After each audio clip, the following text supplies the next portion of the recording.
দোল পূর্ণিমার দিন যখন সারা বাংলা মাতোয়ারা রঙের উৎসবে, সেই দিক থেকে তাকিয়ে কিন্তু একটু আলাদা ধরনের দৃশ্যই দেখা যায় পূর্ব বর্ধমানে। কারণ এই পূর্ব বর্ধমানে কিন্তু দোলের পরদিন অর্থাৎ আগামীকাল কিন্তু পালিত হবে দোল। আজ কিন্তু পালিত হচ্ছে দোল পূর্ণিমা। কারণ কি, এর পিছনে বা এর নেপথ্যে রয়েছে কিন্তু পৌরাণিক কিছু কাহিনী। দোল পূর্ণিমার দিন সারা বাংলা মাতোয়ারা রঙের উৎসবে, কিন্তু সুপ্রাচীন ঐতিহ্য মেনে এই দিনটিতে আবিরের রঙে রঙিন হন না রাঢ়বঙ্গের অন্যতম প্রাচীন নগর বর্ধমানের বাসিন্দারা। রাজা না থাকলেও শতাব্দী প্রাচীনকাল ধরে রাজরীতি মেনে এইভাবেই রঙের উৎসব পালন করে চলেছেন বর্ধমানবাসী। একই রকমভাবে সাবেকি রীতিনীতি মেনে এই জেলার জামালপুর ব্লকের রাধাবল্লভবাটি মৌজার বাসিন্দারাও দোলের দিন আবিরের রঙে রঙিন হন না। দোল পূর্ণিমার পরদিন এই এলাকায় পালিত হয় দোল উৎসব, যা জোড়া রাধাবল্লভের দোল নামেই খ্যাত। কিন্তু কেন এই রীতি, কেনই বা প্রচলন রয়েছে এই রীতির, জেনে নেব সেই ইতিহাস। কীর্তিচাঁদ মহাদেব 1702 খ্রিস্টাব্দে যখন এই মন্দির প্রতিষ্ঠা করেন, তখন বর্ধমান মহারাজা আমাদের পুরীতে বলেছিলেন, আমাদের পূর্বপুরুষদের, যে আজকের দিনটা হবে ঠাকুরের দোল, অর্থাৎ ভগবান কৃষ্ণ সহ সমস্ত দেবদেবতাদের পায়ে আবির দেবো হোলি খেলার জন্যে, আর আমরা মানুষেরা করব আগামীকাল। যার জন্যে সব জায়গাতে আজকে দোল উৎসব হলেও বর্ধমানের দোল উৎসব আগামীকাল শনিবার।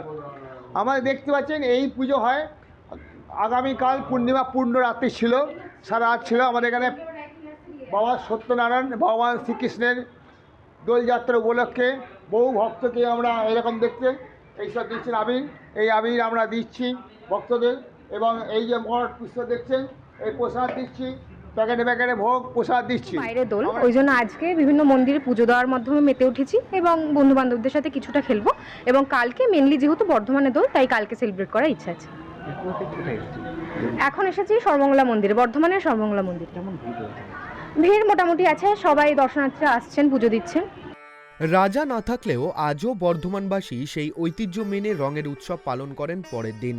দেবীর প্রতি তাদের এই অটুট ভক্তি আর ঐতিহ্যের প্রতি শ্রদ্ধা আজও সমানভাবে বিদ্যমান। যে বর্ধমানের মহারাজা বিজয়চাঁদ মহতাব, তিনি কিন্তু এই প্রথা চালু করেছিলেন। দোল পূর্ণিমার দিন তিনি নির্মাণ করেছিলেন কিন্তু বর্ধমানের ঐতিহ্যবাহী একটি মন্দির। সেই ঐতিহ্যবাহী মন্দির হচ্ছে সর্বমঙ্গলা মন্দির। তিনিই কিন্তু এই মন্দির নির্মাণ করেছিলেন এবং সেই মন্দিরেই কিন্তু দোলের দিন তিনি গিয়ে সেইখানকার যিনি অধিষ্ঠাত্রীর দেবী আছেন, সেই দেবীর পায়ে কিন্তু বিভিন্ন রকমের আবির প্রদান করেন এবং সেই থেকেই কিন্তু এই পুরনো প্রথা আজও মেনে আসছেন বর্ধমানবাসীরা। জানা গেছে যে আজকে দোল পূর্ণিমা হলেও বর্ধমানবাসীরা কিন্তু গিয়ে সেখানকার যিনি দেবতা আছেন, সেই দেবতার পায়ে কিন্তু আবির আবির দেন এবং আগামীকাল কিন্তু রঙের উৎসবে মেতে উঠবেন গোটা পূর্ব বর্ধমানবাসী। ক্যামেরায় শফিক কামালের সাথে পূর্ব বর্ধমান থেকে কল্যাণ দত্ত, ট্রাইব টিভি বাংলা।